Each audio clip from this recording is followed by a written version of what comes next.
При бронхите и кашле необходимо цветки ромашки просушить, измельчить, 1 столовую ложку измельченных и сухих цветов ромашки необходимо всыпать в половину литра кипятка и настоять.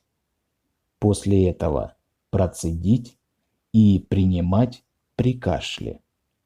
Ромашка обладает противовоспалительными свойствами. С вас подписка на канал и, конечно, лайк. Мне будет приятно.